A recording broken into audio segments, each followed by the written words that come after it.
Not inform বলে এবং যথাযথভাবে দায়ের করা হয়নি বলে খারিজ করে দেওয়া হয়েছে। সমাবেশ করার অধিকার থাকবে। এই আন্দোলনটি ছিল অরাজনৈতিক আন্দোলন, তাদের ভাষ্যমতে, কিন্তু গতকালকে এই আন্দোলনটি পূর্ণাঙ্গ রাজনৈতিক রূপ লাভ করেছে। একটি রাজনৈতিক উদ্দেশ্য হাসিল করার জন্য আদালতকে ব্যবহার করার জন্য এই রিট পিটিশনটি দায়ের করা হয়েছিল। রিট পিটিশনটির যারা পিটিশনার ছিলেন তাদের কোনো লোকালিটি ছিল না। এই মর্মে রিট পিটিশনটি ইন লেমিনি খারিজ করাতে সামারি রিজেক্ট করে দেওয়া হয়েছে এবং নট ইনফর্ম বলে এবং যথাযথভাবে দায়ের করা হয়নি বলে খারিজ করে দেওয়া হয়েছে।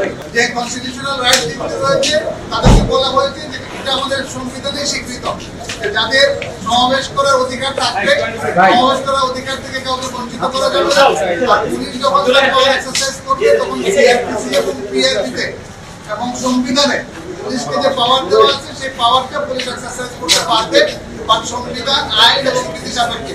এবং আমাদের সাবমিশন ছিল যে পুলিশ যে কাজগুলি করে যাচ্ছে এখন পরিস্থিতি সাপেক্ষে আইন এবং প্রসিডিউর মান্য করে পুলিশ তার পাওয়ার এক্সারসাইজ করে যাচ্ছে এবং আদালত এই সংক্রান্তে একটি নির্দেশনা দিয়েছে যে পুলিশ সব আইন মেনে তার পাওয়ার এক্সারসাইজ করতে পারবে।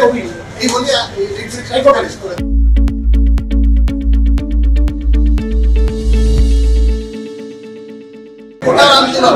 এই কোটার আন্দোলনটি থেকে এই আন্দোলনটি ছিল অরাজনৈতিক আন্দোলন, তাদের ভাষ্যমতে, কিন্তু গতকালকে এই আন্দোলনটি পূর্ণাঙ্গ রাজনৈতিক রূপ লাভ করেছে।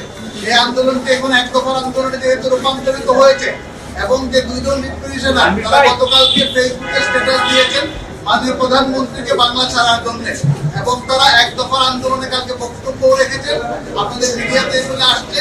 তারা চান যে এক দফার আন্দোলনে মাননীয় প্রধানমন্ত্রীর পদত্যাগ এবং তত্ত্বাবধায়ক সরকার বা একটা জাতীয় সরকার গঠন করার জন্য তারা প্রস্তাব দিয়েছেন এবং সেই জাতীয় সরকারে একজন পিটিশনার তিনি বক্তব্য রেখেছেন যে তারাই সরকার কিরকম হবে সেটা ফর্ম করে দিবেন এবং সেখানে আমাদের এখানে যে একজন আইনজীবী রয়েছেন ডক্টর সারা হোসেন, উনিও কিন্তু তাদের যে প্রপোজাল রয়েছে আমরা ফেসবুকে যেরকম পেয়েছি, উনিও সেই উপদেষ্টাদের একজন থাকবেন সেই সরকারে।